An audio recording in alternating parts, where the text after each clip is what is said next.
मेरे अजीजों, आज के नौजवानों से मैं ये कहता हूं, तुम्हारे दौर में भी ये डरा सहमा हुआ जो माहौल है, लोग बनाने की कोशिश कर रहे हैं। अभी देखना और हालात खराब किए जाएंगे। हमारी हुकूमत आएगी तो मस्जिदों को तोड़ डालेंगे, मदरसों को तोड़ डालेंगे। इन जालिमों को लगता है तुम्हारे सारे बिल्डोजर में ही ताकत है। सिर्फ ताकत इसी का नाम है। राज मिल जाए, तख्त मिल जाए, उस वक्त कुछ लोगों के ऊपर जुल्म करना आसान है।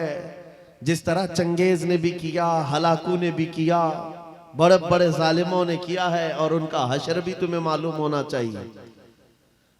इंशाअल्लाह वो वक्त आएगा जब खसो खाशात की तरह तुम बहा दिए जाओगे, अखबारों में तुम्हारा नाम तक ना होगा। और अगर कुछ बाकी रहेगा तो क्या रहेगा? न घबराओ मुसलमानों, अभी खुदा की शान बाकी है।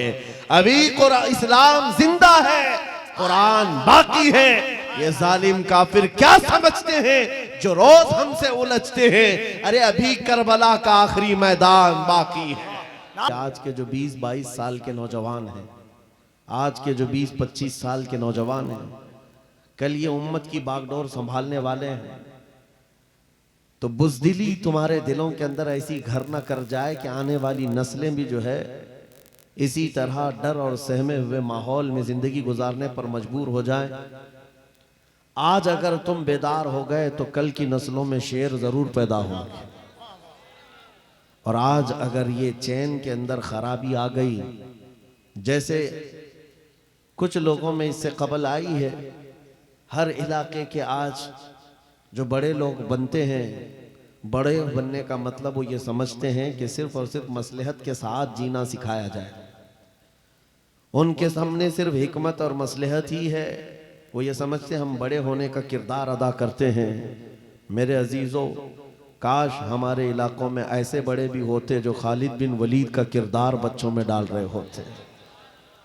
काश हमारे इलाकों में ऐसे बड़े भी होते जो मदीने की खवातीन का जिक्र कर रहे होते। बेटा जाओ, अल्लाह तुम्हारा मुहाफिज और निगहबान है। बच्चे अल्लाह ने दिए हैं और अल्लाह के दीन के लिए अगर तुम खड़े हो तो मैं सब कुर्बान करने के लिए तैयार हूं। कोई बाप तो ऐसा कहने वाला होता तो आज बुज़दिलों की जमात नहीं पैदा होती। आज हालात ये हैं, हकीकत तो ये है कि जब शेर अपनी शेरी छोड़ देता है तो कुत्ते भौंकने लग जाते हैं। कुत्तों में खुजली ज्यादा होती है और वो भौंकने पर मैदान में उतर आते हैं। आज जगह जगह आप देख रहे होंगे, उसकी वजह यह है कि मोहम्मद अरबी के शेरों को वो सोता हुआ देख रहे हैं। जिस दिन ये बेदार हुए हैं, जिस दिन ये उठ गए, पूरी दुनिया को ये अच्छी तरह से मालूम है कि हमारा चैन और हमारा सोना ये हराम करके रखे। मैं एक बात बताता हूं, करबला की दास्तानें बहुत सुनी आपने, बदर, उहद, खंदक, खैबर सब सुना है तारीख में और हमने पढ़ा है। लेकिन आज रियल लाइफ में आपकी इसी मौजूदा जिंदगी में आंखें उठा करके देख लो, एक छोटा सा इलाका है गज्जा फिलिस्तीन का, जहां की आबादी बहुत छोटी सी है और ऐसे निहत्ते हैं कि चारों तरफ से उनके लिए न मदद है न हिमायत है, बल्कि पाबंदियां, ऐसी कड़ी पाबंदियां कि आप जी नहीं सकेंगे, जी नहीं सकेंगे। उन कड़ी पाबंदियों के साथ पिछले 70 साल से वो इन मशक्कतों को झेल रहे हैं। मुकाबिल में कौन खड़ा है जानते हैं आप? वक्त का सुपर पावर, जिसके पास पेट्रोल मिसाइल की कोई कमी नहीं, जो पूरी दुनिया में दादागिरी करने में मशहूर है। अमेरिका से लेकर यूरोप और न जाने कितने ममालिक एक साथ खड़े हैं। क्या कभी आप ये नहीं सोचते, हमारी आंखें तो बहती हैं, दर्द तो होता है, तकलीफ तो होती है, लेकिन प्राउड फील भी होता है कि इतने सारे कुत्ते अगर भौंक रहे हैं तो एक छोटे से इलाके के लिए, छोटे से इलाके के लिए महीने भर 40 दिन से जंग करके तबाह कर डाला, बम बारूद से पूरे शहर को राख कर डाला। लेकिन मेरे अजीजों, मेरी इस गुफ्तगू को याद रखना, चंद दिन आएंगे फिर देखना आप उन्हीं गज्जा के बच्चों के हाथों में परचम इस्लाम लहराता हुआ देखेंगे। और उन जालिमों के आंखों से आंखें मिलाकर बात करने वाले जवानों को पूरी दुनिया आलोचना कर रही है, तनकीद कर रही है, ये बच्चों के कातिल हैं। एक नुक्ते की बात अर्ज कर रहा हूं, हॉस्पिटल पर बम गिरा देते हैं। आपको पता है फिलिस्तीन में अभी तकरीबन 8,000 बच्चे मारे गए, जिनकी उम्र 6 महीने, साल भर, 2 साल, 4 साल, 5 साल। बच्चों को कोई भी निजाम से ताल्लुक रखने वाला हो, रहम की नजर से देखता, किसी भी धर्म वाला हो, लेकिन ये जालिम क्यों बच्चों को मार रहे हैं पता है? वजह सिर्फ ये है, वो खौफ सता रहा है जो इकबाल ने 100 साल पहले कहा था, सुना है कुदसियों से मैंने कि वो शेर फिर होशियार होगा। इकबाल ने कहा था, सुना है कुदसियों से मैंने कि वो शेर फिर होशियार होगा। कौन सा शेर? निकल करके सहरा से जिसने उलट दिया था तख्ते रोमा को। क्या बात है, वाह वाह वाह। वो शेर फिर होशियार होगा। ये इजराइली वही काम कर रहे हैं जो इनके बाप दादा फिरौनी ताकत किया करते थे। फिरौन को नजूमियों ने बताया था कि एक बच्चा पैदा होगा जो तेरी सल्तनत को हिलाक कर देगा, और इस खौफ से उसने 1 साल के अंदर 12,000 बच्चों को कत्ल कर डाला था।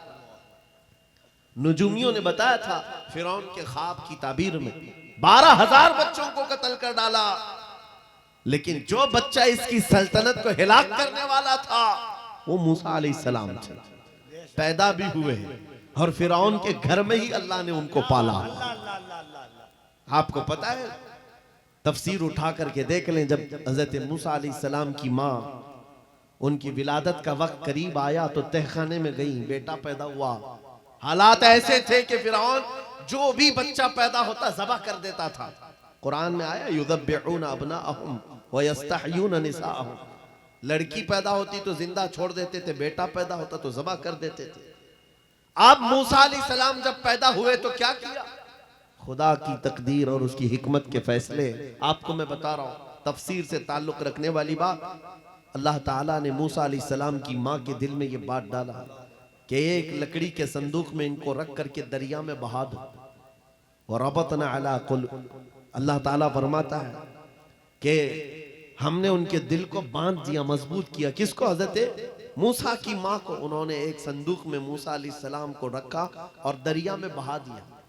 मूसा अलैहिस्सलाम की बड़ी बहन बहते हुए संदूक का पीछा करते हुए जा रही थी, देख रही थी कहाँ गया है संदूक। सीधे फिरौन के बागीचे के किनारे जाकर लग गए।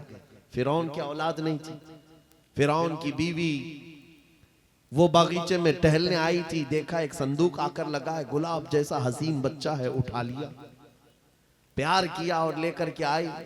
फिरौन से कहने लगी कि हम इसको अपना बेटा क्यों ना बना ले। पहले फिरौन तो डरा कि कहीं वो मेरी सल्तनत को हिलाक करने वाला बच्चा ये तो नहीं है। बीवी ने कहा, कैसी बात करते हो, ये तो दरिया से बहकर के आया है, तुम्हें पता नहीं मौला कहां से बहाकर तुम्हारी हिलाकत को लाए। तुम्हारी हिलाकत कहां से आएगी तुम्हें अंदाजा भी नहीं है। सुनो मेरी बात को। फिरौन ने बीवी की बात मान ली। मूसा अलैहिस्सलाम की परवरिश फिरौन के घर में हो रही है, फिरौन के घर में, और वो भी किस शान से। मूसा अलैहिस्सलाम पैदाइशी बच्चे हैं, दूध पिलाने की बात आई तो किसी दाया का दूध आप पकड़ते नहीं। मूसा अलैहिस्सलाम की बहन भी वहां खड़ी सब देख रही थी। फिरौन की बीवी से कहा, मैं एक दाया को जानती हूं जिसका दूध हर बच्चा पकड़ लेता है। कहा बुला लाओ, हम शाही खजाने से उसे इनाम भी देंगे। वो गई और अपनी माँ को ले आई, अपनी माँ को ले आई। मूसा अलैहिस्सलाम अपनी माँ के गोद में गए, जैसे ही सीने से लगाया दूध पीने लग गए। बादशाहत में खुशी, और मूसा अलैहिस्सलाम की माँ को इनाम और इकराम भी दिया गया। हर बच्चे की परवरिश के लिए मूसा अलैहिस्सलाम की माँ को फिरौन के घर में रखा गया। तुम्हें पता है रब तबारक व तआला की हिकमत के फैसले। वमकरू वमकरल्लाह वल्लाहु खैरुल माकिरीन। मेरा रब फरमाता है काफिर मंसूबा बनाते हैं और अल्लाह खुफिया तदबीर करता है, और रब की खुफिया तदबीर गालिब आती है। मूसा अलैहिस्सलाम जवान हुए फिरौन के घर में, फिरौन के घर में जवान हुए। उसके बाद फिर आपने जब अपनी नबूवत के बाद दावत हक पेश की तो फिरौन जानी दुश्मन हुआ। उसके बाद जो हालात हुए आपको पता है। फिरौन मूसा अलैहिस्सलाम को मारने के लिए पूरी फौज लेकर पीछे निकला। मूसा अलैहिस्सलाम समंदर में चल करके आगे गए, रास्ते आपके लिए खुल गए। फिरौन भी उसी रास्ते पर आया। अल्लाह फरमाता है कि हमने समंदरों को मिला दिया, गर्क कर दिया फिरौन को। एक छोटी सी तारीख में आपको बता रहा हूं, 12,000 बच्चों का कत्ल किया इस डर से कि मुझे हिलाक करने वाला बच्चा ना पैदा हो। लेकिन जो बच्चा तेरी सल्तनत को हिलाक करने वाला था वो तेरी नाक के नीचे परवरिश पा रहा था।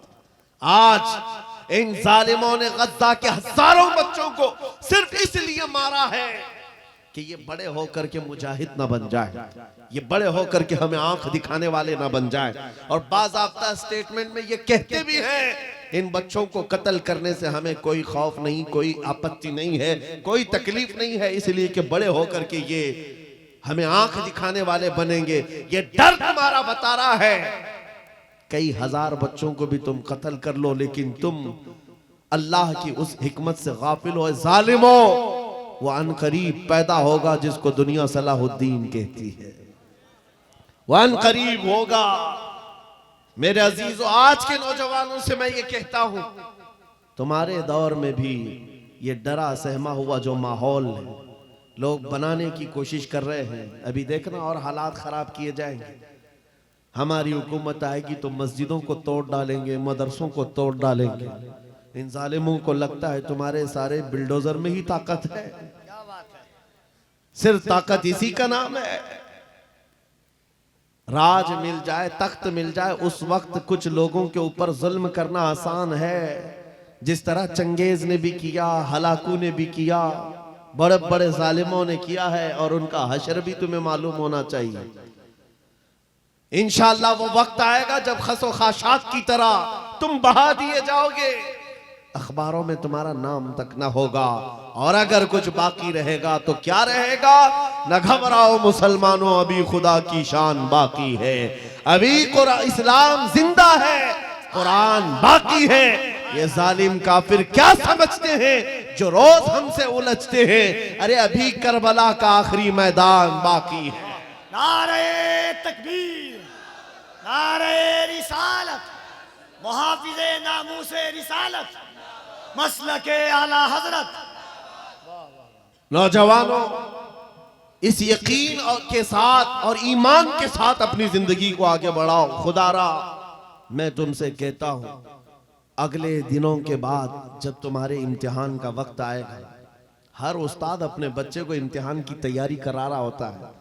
बेटा सवालात ऐसे आएंगे, टाइम इतना होगा, स्क्वाड भी होंगे, चेक करने वाले एग्जाम हॉल में बार बार आएंगे, तुम्हें देखेंगे। उस वक्त तुम खौफ से अपने हाथ में कपकपी नहीं पैदा करना, दिल को जमाना और अपना इम्तिहान मुकम्मल करना। यह हर उस्ताद अपने बच्चों को तरकीन करता रहता है। अज़ीज़ान गिरामी वक़ार, इस मिंबरे नूर से मैं आपको इस बात की तलकीन करके जाता हूं, इम्तिहान की घड़ी अनकरीब आने वाली है आपके साथ भी। और जो इम्तिहान तुम्हारा होगा वो इस्तिकामत का इम्तिहान होगा, तुम्हारे ईमान पर जमे रहने का, तुम्हारे डटे रहने का इम्तिहान होगा। देखना बहुत सारे पार्टी बदल लेंगे, बहुत सारे मसलहतों के पर्दों में छुप जाएंगे, बहुत सारे लोग किसी की धोती में पनाह ले रहे होंगे, कोई किसी की साड़ी में पनाह ले रहा होगा, लेकिन जो आशिक़ मुस्तफा है वो बढ़ चढ़ करके ये ऐलान कर रहा होगा, अपना सब कुछ गुंबद खजरा कल भी था और मेरे नबी से मेरा रिश्ता कल भी था। और बस इस बात के साथ तुम्हें जमे रहना है, यकीन के साथ, एतमाद के साथ। अज़ीज़ान गिरामी वक़ार, कौन सी ऐसी ताकत है, कौन सी ऐसी कुव्वत है जिसने इस्लाम को खत्म किया या खत्म करने की ताकत रखती है? अल्लाह करीम जल्ल शानुहु खुद कुरान पाक में फरमाता है, युरीदूना लियुत्फिउ नूरल्लाहि बिअफ़वाहिहिम व यअबल्लाहु इल्ला अन युतिम्मा नूरह। अल्लाह फरमाता है, ये जालिम अपने मुंह के फूंकों से इस्लाम के चिराग को बुझाना चाहते हैं, और अल्लाह तबारक व तआला इस चिराग को मुकम्मल करके रहेगा। दीन इस्लाम, अभी आप सुन रहे थे, इस्लाम था, इस्लाम है, इसके साथ कुछ नहीं होना है। आपका इम्तिहान होना है। हमारे मरने के बाद अल्लाह ताला इस दीन की हिफाजत के लिए औरों को पैदा करेगा। वो कादिर मुतलक चाहे तो सख्त जानी दुश्मनों से भी ईमान वाले पैदा कर सकता है। हाँ, ये बात याद रखिए आप। ततारी जिन्होंने बगदाद को हिलाक करके रखा था, रब तबारक व तआला ने उन्हीं के सीनों में ईमान की दौलत दी और वो मुहाफिज इस्लाम बन गए। हमारे दौर में भी जितने आतंक मचा रहे हैं, कल इनके बच्चे ये नारा लगाएंगे, इस्लाम था, इस्लाम है, इस्लाम रहेगा। हाँ, जितने आतंकवादी हैं सब नारा लगाएंगे इंशाअल्लाह।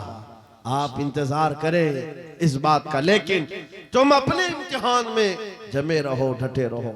अगर तुमने नबी पाक सल्लल्लाहु अलैहि वसल्लम के इस दीन के साथ, इस शरीयत के साथ नाइंसाफी की, तो कल मेरे आका को क्या जवाब दोगे? कल मैदान क़यामत में तुम्हें खड़े होना है, हुजूर पाक सल्लल्लाहु ताला अलैहि वसल्लम की बारगाह में जवाब देना है। अगर मेरे आका ने पूछ लिया कि जिस वक्त मेरी शरीयत पर हमले हो रहे थे, जिस वक्त मेरे दीन को कुत्ते नोचने की कोशिश कर रहे थे, ऐ नौजवान बता तू मेरी सुन्नतों के साथ कितना अमल कर रहा था, तुम क्या जवाब दोगे? आका, मैं आपकी दाढ़ियां निकाल करके गटर नालियों में फेंकता था, मैं यहूदियों और ईसाइयों के तरीकों पर चलता था, क्या तुम नबी पाक को यह जवाब दोगे? आका, रात भर में गाने सुन करके सोता था, सुबह फजर की नमाज कज़ा करता था, ये जवाब दोगे? क्या जवाब दोगे? आपके पास अगर जवाब नहीं देने की ताकत है तो आज ही बदल डालो, जिंदगी बदल डालो, आज इनकलाब ले आओ। देखना, मैं अक्सर ये बातें कहता हूं ना, मैं चाकू छुरी की बात करता हूं, ये तो शायर लोग तलवार उठाने की भी बात करते हैं। हाँ, ये कहते भी हैं समझौता नहीं होगा, तलवार उठ जाएगी। मैं तो तलवार की भी बात नहीं करता। अरे प्लास्टिक का ब्लेड भी रख लो तो कल को हमको आतंकवादी घोषित कर दे। बम, बारूद, बंदूक, किसी चीज की बात नहीं करता, सिर्फ इतनी बात करता हूं, नबी पाक के इश्क में मलबूस होकर तुम सिर्फ रास्तों में चलते फिरते रहोगे, तुम्हारी चलत फिरत से कई कीड़े यूं ही मर जाएंगे। हक है, वाह वाह, बहुत खूब। हुजूर पाक की सुन्नतों में वो दम है, वो असर है, तुम्हारी चलत फिरत से कई कीड़े फना हो जाए। बात सिर्फ इतनी है, दीवार क्या गिरी मेरे खस्ता मकान की, लोगों ने आने जाने का रास्ता बना लिया। होता यही है, कोई पुराना घर गिर जाए ना, लोग इधर से उधर आने का रास्ता बना लेते हैं। आज हमारी जमात के अंदर इंतशार हुआ, नौजवानों में आवारगी आ गई, तो हर कुत्ता हमको ही टारगेट करने लग गया, हर कुत्ता हमें ही भौंकने लग गया। मेरे अजीजों, शिद्दत से आज उस सलाहुद्दीन अय्यूबी की बात याद आती है। क्या आपको पता है, उनका दौर ऐसा है कि यहूदी माएँ, ईसाई माएँ अपने बच्चों को थपकियां देकर सुलाती थी, कहती बेटा सो जा, नहीं तो सलाहुद्दीन आ जाएगा। हालांकि जुल्म से कोई तख्त नहीं बिछाया था, सुन्नते मुस्तफा का रौब ऐसा कायम था, हुजूर के इश्क का रौब कायम था, जिसकी वजह से पूरी दुनिया में उनकी तूती बोलती थी। आज करोड़ों की तादाद में है, करोड़ों की तादाद में जालिम हमें आंख दिखा रहे हैं। हमारे बच्चों का कत्ले आम, हमारी औरतों की इज्जतें नीलाम, हमारी गर्दनों पर राज, और बगैर किसी खौफ के शायर इस्लाम पर भौंकना आज की आदत सी बन गई। नौजवानों, तुम्हारे अंदर अगर ज़मीर बेदार है, गैरत मौजूद है, तो अपने आप को बदल डालो। जवाब देने का एक वक्त आएगा, इंशाअल्लाह वक्त आएगा जवाब देने का। लेकिन पहले मैं आपसे सिर्फ इतनी इल्तिमास करता हूं कि अपने आप को बदल लो। कल को हमारे पास फख्र होगा, फख्र के साथ किसी मैदान में उतरेंगे, वो तुम्हारे होलियों को ऊपर से नीचे देखते रहे और पूछते रहे ये कौन सी मखलूक है, ये कहां से आई हुई जमात है, तो हम सीना तान करके कहेंगे ये मोहम्मद अरबी के शेरों की जमात है। आज क्या हम दिखाएं लोगों को? गुटखा खाने वाले लोग दिखाएंगे। हम नौजवानों को बालियां पहने हुए, हाथों में चूड़ियां पहने हुए, चोटियां डाले हुए, जीन्स फटी हुई, और बालों में दाढ़ियों में डिजाइन किए हुए ये नौजवान ला करके हम खड़ा करेंगे। मेरे अजीजों, दुनिया के ऊपर अगर हैबत तारी होती है तो सिर्फ आशिकाने मुस्तफा से होती है, हुजूर के गुलामों से होती है। आज से 3 साल पहले पैरों से माजूर एक खादिम हुसैन ललकारता था, है हक है वाह व्हील वाह चेयर पर बैठ करके ललकारता था। अरे सफेद दाढ़ी हो चुकी, उम्र काफी है, सफेद दाढ़ी, पैरों में माजूरी, लेकिन पूरी दुनिया में ऐसी हैबत तारी कि यूरोप की जमीन भी हिलती नजर आए। हॉलैंड की पार्लियामेंट में बाज़ाब्ता उनको लेकर कहा जाए ये आदमी मोस्ट डेंजरस है, बहुत ज्यादा डेंजर है। हम सोचते हैं ये तो पैरों से माजूर सफेद दाढ़ी वाला व्हील चेयर पर बैठा हुआ तुम्हारे लिए कैसे डेंजर हो गया? तुम्हारे पास तो बहुत बड़े बड़े मिसाइल, एटम बम है, सब कुछ है। पता ये चला कि रब तबारक व तआला जो हैबत डालता है वो आशिक मुस्तफा की हैबत डालता है। हक है बेशक नबी पाक की सुन्नतों पर आमिल। है या रसूल अल्लाह या रसूल अल्लाह।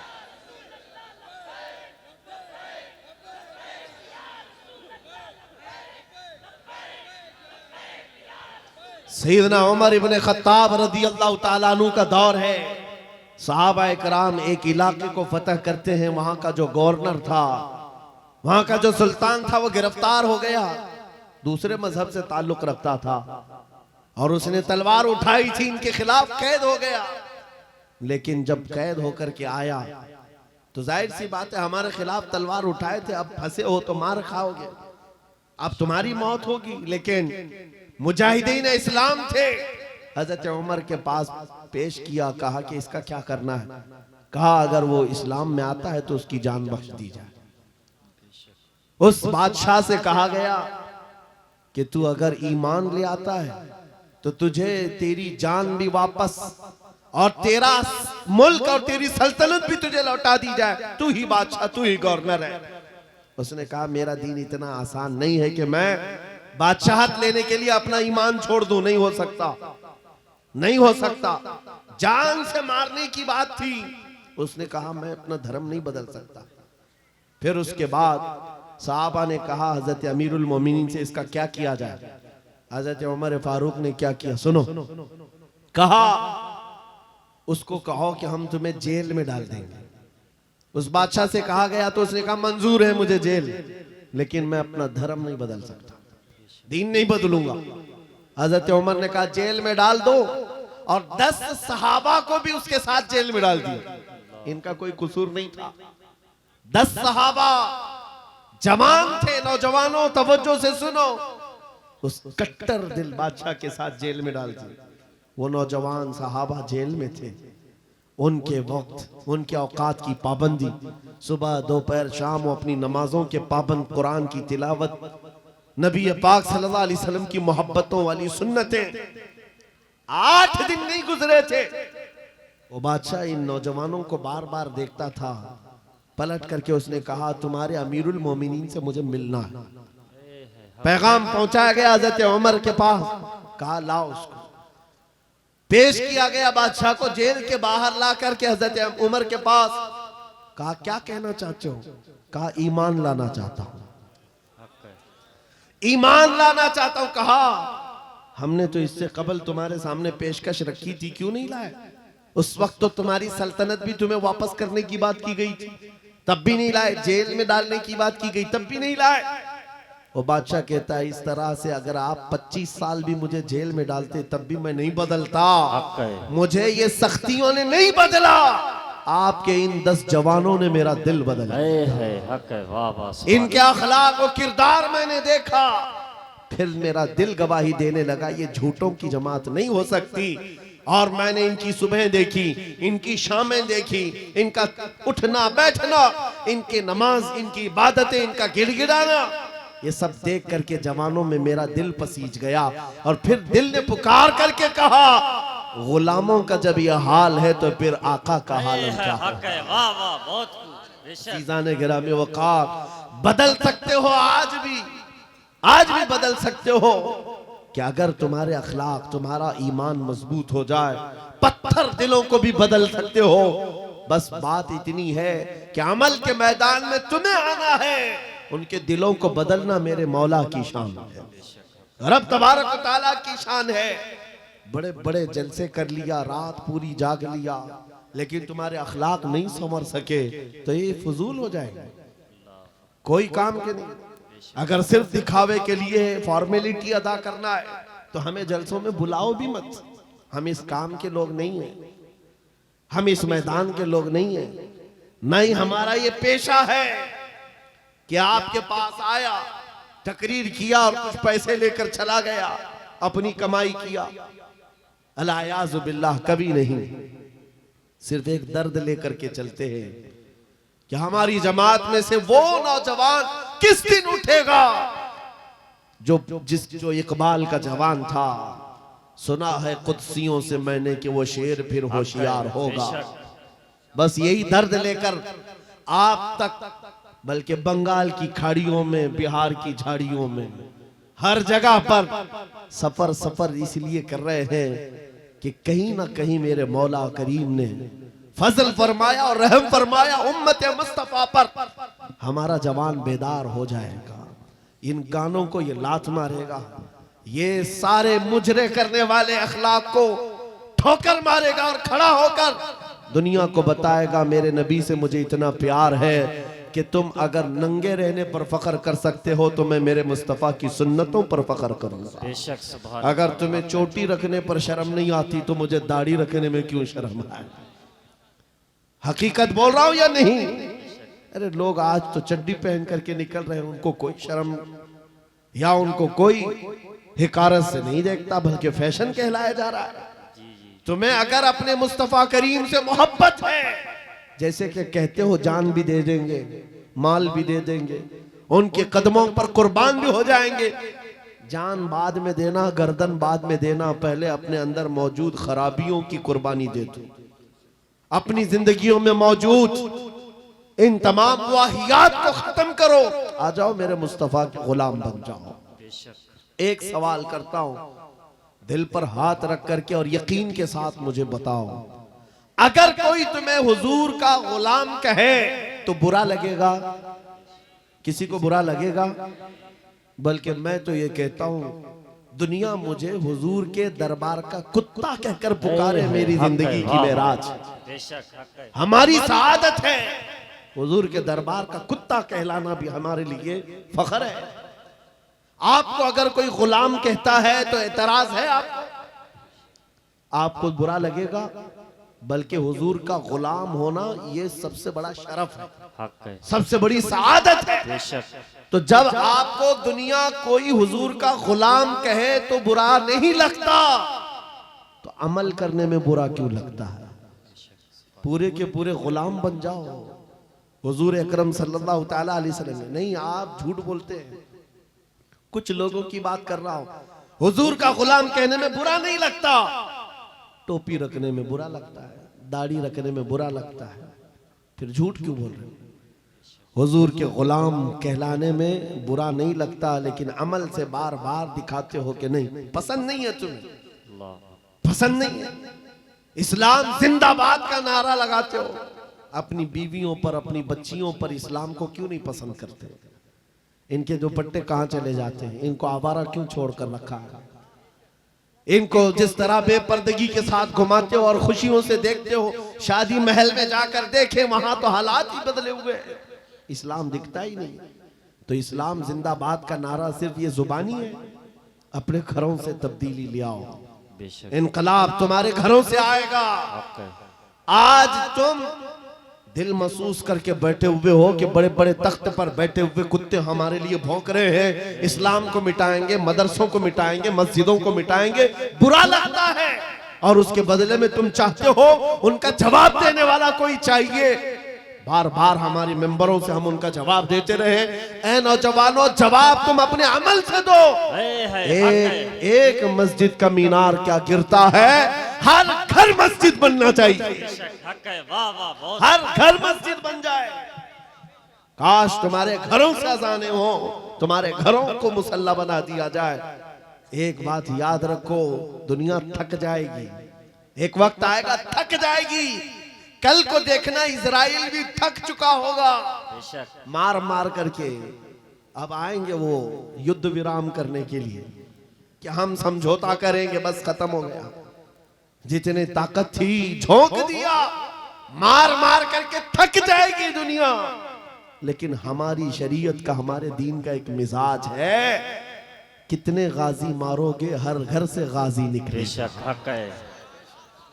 तुम एक चिराग गुल करोगे, मौला 100 चिराग रोशन करेगा। बेशक हक है। ये सिलसिला चलता रहेगा।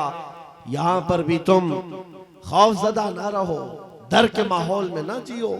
बस मैं तुम्हें ये बात कहने के लिए आया हूं, अगर नबी के गुलाम हो तो पूरी गुलामी करो, पूरी गुलामी करो, फख्र के साथ करो, अपनी दाढ़ियों के साथ, अपने शनाख्त के साथ, अपनी आइडेंटिटी के साथ। आपको क्या लगता है कि कोई हमें नौकरी से निकाल देगा, कोई हमें रिस्क नहीं देगा? माज़अल्लाह रज़्ज़ाक ये लोग नहीं, रज़्ज़ाक मेरा रब है, हक है। अल्लाह मेरा रज़्ज़ाक है। एक छोटी सी कम्युनिटी ने अपनी पहचान बना ली पंजाबियों ने, और वो अपनी आइडेंटिटी को लेकर के चलने लगे और दुनिया पर उन्होंने छाप छोड़ा कि हम जहां रहेंगे अपनी शनाख्त के साथ रहेंगे, समझौता नहीं करेंगे। दुनिया उनको एक्सेप्शन देने लग गई कि हाँ ठीक है, तुम इसके साथ ही जियो। ऐ मोमिनो, तुमने खुद छोड़ दिया अपनी चीजों को।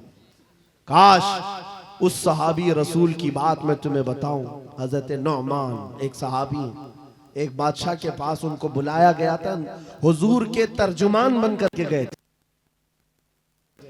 और जब उस बादशाह के पास आए, काफिर बादशाह था, एक सहाबी की बात, उसने कालीन बिछाया, और कैसा कालीन था? रेशम का कालीन था, रेशम का कालीन, बहुत महंगा कालीन।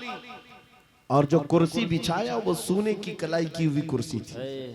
जब सहाबी रसूल वहां पहुंचे, देखा रेशम का कालीन है, अपनी तलवार से फाड़ दिया, कहा उठाओ इसको, जमीन पर चलूंगा। जमीन पर चलकर आए, कुर्सी देखा सोने की रखी,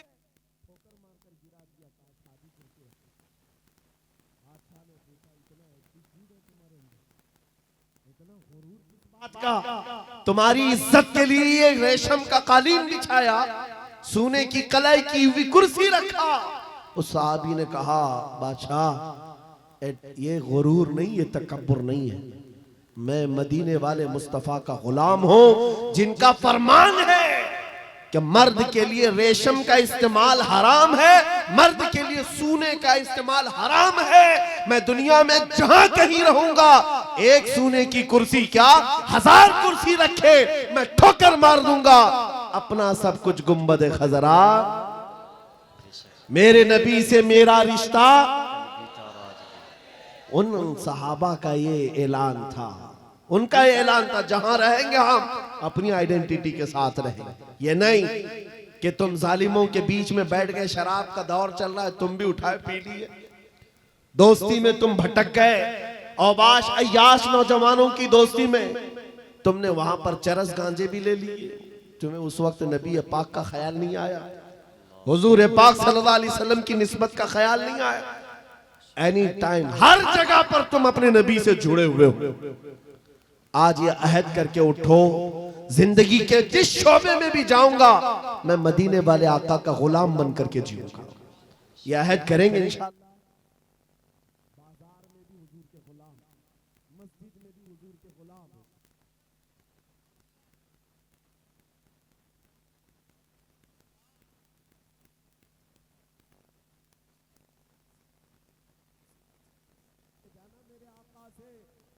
इतना कह करके जाना, मैं मरूं तो मेरे आका, ये मलाइका से कहना, इसे कोई मत जगाना, अभी आंख लग गई है। फिर देखना नबी करीम सल्लल्लाहु ताला अलैहि वसल्लम की तरफ से खबर में भी तुम्हारी राहत के लिए ये जवाब आएगा, नकीरो जरा आराम से जगाना, ये मेरा दीवाना आया है, बेशक हक है।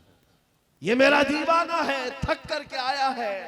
अगर वो इज्जत चाहते हो तो आज दुनिया के ऐश को ठोकर मारो, आज दुनिया की इन तमाम वाहियात और खुराफात को छोड़ो, आओ मेरे नबी पाक के दरबार में, एक चीज मैंने मिसाल के तौर पर बताई, हमारा फख्र, हमारा गुरूर हुजूर की निस्बत है। बेशक। हमारा फख्र हुजूर की निस्बत है, इसको बोलने में शर्माना नहीं है। मैं अभी आपके सामने आता हूं, ये मिसालें सुन लो। जिस दिन मौत आएगी अपनी ही चादर ओढ़कर सो जाए, इसलिए कि दुनिया कितने दिन की है। हमारा तो ये अकीदा है, एक ना एक दिन दुनिया से जाना है और कब्र में पहुंचना है। लेकिन असल जिंदगी तो आंखें बंद होने के बाद शुरू होनी है। देखनी है हश्र में इज्जत रसूलुल्लाह की। हक है, वाह वाह। जब उस दिन मैदान महशर में जमा होंगे, सारे कीड़े मकोड़े भी लाए जाएंगे, अपने वक्त के जबाबरा, तागूत, ताकत, सारे फिरौनी मिजाज के बादशाह भी लाए जाएंगे और खड़े होंगे। उस वक्त की बात होगी मेरे अजीजों, फिर हर कोई हुजूर पाक सल्लल्लाहु अलैहि वसल्लम की तरफ टकटकी बांध कर देख रहा होगा। हर कोई ये सोच रहा होगा, ये लब हिला दे मेरी बख्शिश हो जाए, ये लब हिला दे मेरी बख्शिश हो जाए, मेरी मगफिरत हो जाए, मुझे माफ कर दिया जाएगा। लेकिन मेरे अजीजों, उस दिन के आने से पहले जब तागूती ताकतों को वहां रगड़ा जा रहा होगा, रब का हुक्म होगा, लिमनिल मुल्कुल यौम, आज की बादशाहत किसकी है? लिल्लाहिल वाहिदिल कहार, एक कहर करने वाले खुदा की है। रब तबारक व तआला कहार होगा और उसका हबीब उस दिन रहमतुल लिल आलमीनी पर होगा। मेरे आका का उस दिन शफाअत का दिन होगा। लेकिन आपको मैं बताऊं, ये बातें इसलिए कह रहा हूं, आज ले उनकी पनाह, आज मदद मांग उनसे, कल न मानेंगे कयामत में अगर मान गया। उस दिन बहुत सारे मानने को बैठे होंगे, बहुत सारे, ये जितने भौंक रहे हैं ये भी सोच रहे होंगे आज इनकी बात कर लें, कल न मानेंगे फिर कयामत में अगर मान गया। आज तुम्हारे पास वक्त है उस नबी की अजमतों को तस्लीम कर लो। आज उस नबी पाक सल्लल्लाहु अलैहि वसल्लम की सच्चाइयों को एक्सेप्ट करो। कल कयामत का दिन बड़ा भयानक भी है, सख्त भी है। और उस वक्त सवा नेज़े पर सूरज हो और लोगों का पसीना उनकी गर्दनों, उनकी कमरों तक आया हुआ हो, भेजा पक पक करके कानों से बाहर आ रहा हो, उस वक्त, उस दिन मेरे आका फरमाते हैं, कयामत के मैदान में मेरी हालत ये होगी, मेरे एक कंधे पर चादर पड़ी होगी। हुजूर फरमाते हैं, ये चादर खसक खसक कर कभी गिर रही होगी, मैं एक हाथ से अपनी चादर संभाल रहा होऊंगा, दूसरे हाथ से अपने उम्मतियों को पकड़ पकड़ कर जन्नत में ले जा रहा होगा। उस दिन मेरे आका की रहमतुल लिल आलमीनी होगी और वो तुम्हारे लिए। अब नौजवानों सुनो, हुजूर पाक से एक सहाबी ने पूछा, आका मैदान महशर में बड़ा जम्मे गफीर होगा, आप कैसे पहचानेंगे? बहुत सारे, उसमें मूसा अलैहिस्सलाम की उम्मत भी, ईसा अलैहिस्सलाम की उम्मत भी, इब्राहिम अलैहिस्सलाम की उम्मत भी, इस्माइल अलैहिस्सलाम की उम्मत भी, सारे नबियों की उम्मतें हैं। मेरे आका क्या फरमाते हैं, सुनो, तुम्हारे वजू के आज़ा, वजू करते हो कि नहीं करते हो? वजू करते हो? सुनो, हदीस पाक सुना रहा हूं।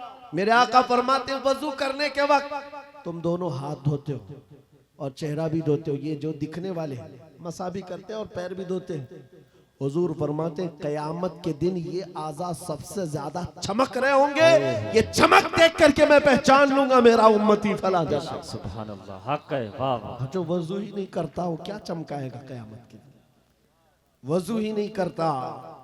इसलिए मैं कह रहा हूं, कयामत का मैदान भी मुस्तफा करीम की शफाअत का दिन है। उस दिन के लिए अपने आप को आज बदल डालो। दुनिया भी तुम्हारी है, उकबा भी तुम्हारी है। आज यहाँ सारी खुशियां तो मौला ने दे दिया है। सोने के लिए नींद है, रहने के लिए घर है, पहनने के लिए कपड़े, किस चीज की कमी है? सब कुछ तुम्हारे पास है। एक चीज है, दौलत इश्क मुस्तफा का ये चिराग, और इसकी लौ बढ़ा दो, फिर देखना तुम्हारे चेहरों की सदाकत दुनिया को बोलेगी, तुम्हारे चेहरों का नूर गुफ्तगू करेगा। जिस तरफ से तुम गुजर जाओ, इश्क मुस्तफा की महक फैलाते जाओ।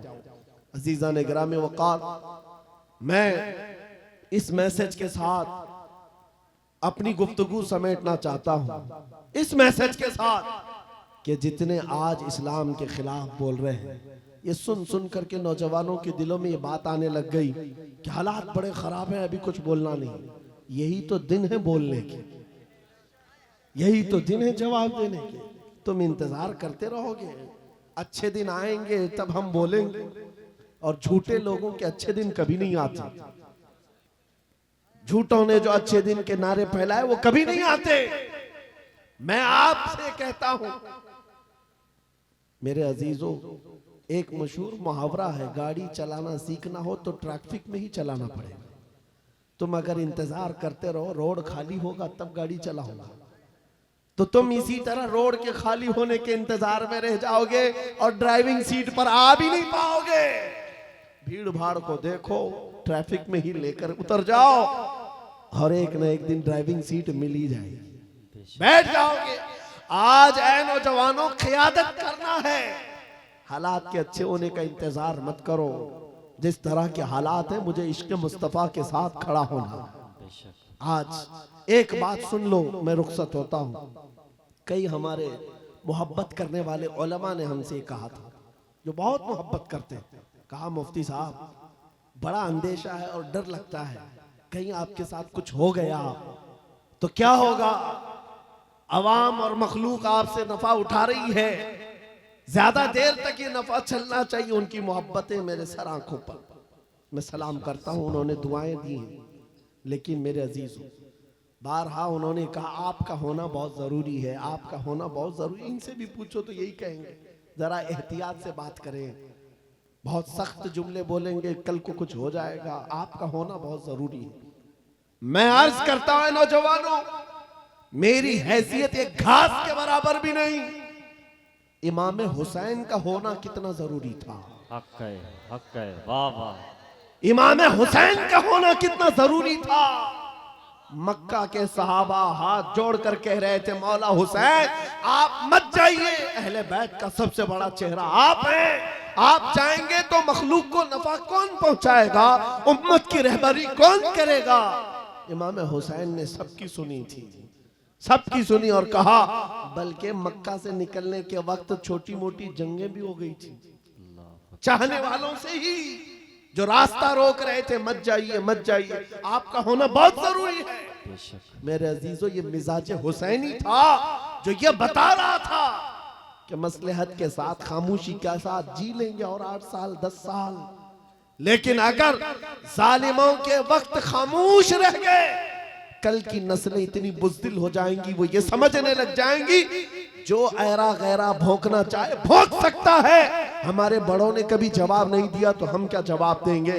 अजीजा ने गिरामी वकार, आपका ये गुलाम और ये फकीर सिर्फ इतना जज्बा लेकर चलता है, कल को मुझसे अगर कोई उलझता है, मेरी फांसी हो जाए, मेरी जेल हो जाए, मुमकिनात में से है, मगर इस बात का मैं खौफ नहीं रखता। कल के बाद हमारी नस्लें आएंगी, वो इतनी बात तो जरूर कहेंगी कि जब नबी पाक की शान में कोई कुत्ता भौंक रहा था तो हमारे बाप दादाओं में से कोई आलिम खड़ा होकर जवाब तो दे रहा था। नारे तकबीर, नारे रिसालत, मसलके आला हजरत, मुहाफिज़े नामुसे रिसालत, शेरे अहले सुन्नत, मशाइखे कालपी शरीफ। आने वाली नस्लों का ईमान मजबूत होगा। नौजवान बच्चे कल को ये तज़किरा करेंगे, एक वक्त था जब हर जगह पर हुजूर की शान में, कुरान की शान में, रब की शान में, इस्लाम की शान में ऐरा गैरा नत्थु खेरा बोलने लग जाए। मेरे अजीजों, अगर खामोश मिजाजी इसी तरह की बनाई गई तो आने वाले लोगों के दिलों में ऐसी बुज़दिली आ जाएगी कि कल को ये हुजूर का नाम लेने से भी डरने लग जाएं, कुरान की बात करने में खौफ खाने लग जाएं। नहीं मेरे अजीजों, ऐ नौजवानों, मैं इसलिए चीख चीख करके जा रहा हूँ, इसलिए खुलेआम डंके की चोट पर बोल बोल करके जा रहा हूँ। कटना है तो एक सर कटेगा, लेकिन अकीदा ये बोलता है इस्लाम जिंदा होता है हर करबला के। हक है, वाह वाह। नारे तकबीर, नारे रिसालत, लब्बैक लब्बैक लब्बैक या रसूल अल्लाह, लब्बैक लब्बैक लब्बैक या रसूल अल्लाह। बस बात इतनी है, इस बात का खौफ नहीं, डर नहीं है।